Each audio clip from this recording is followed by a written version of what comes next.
France, à l'heure actuelle, il y a 1200 migrants, porte de la Chapelle, qui sont dans un état lamentable. Mais on laisse les gens comme ça, avec des rats, c'est horrible ce qui se passe. Alors si c'est cela, accueillir des migrants, eh bien moi je vous dis non, parce que ça n'a aucun sens. Parce que ces gens-là ont le droit de vivre dignement. Alors nous devons accueillir les gens qui sont sur notre sol, mais d'une façon digne.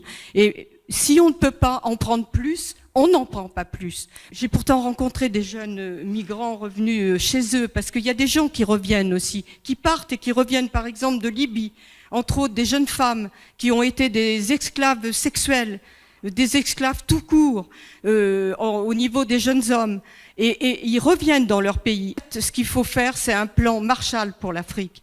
Je vois des gens qui rient. Moi, je trouve pas ça drôle, vous voyez. J'ai plutôt même honte qu'il puisse y avoir comme ça des choses dans des pays. Effectivement, des gens malheureux. Nous, on a de la chance. Mais peut-être qu'on n'aura pas cette chance tout le temps. Sachez-le bien.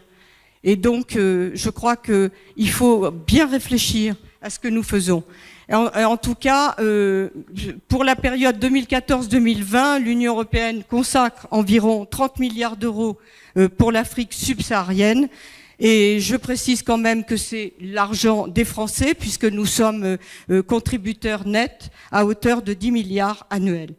En tout cas, il faut que ces gens puissent rester aussi chez eux, parce qu'ils veulent être chez eux. Et c'est la raison pour laquelle c'est nous qui devons faire ce qu'il faut pour qu'ils puissent vivre correctement.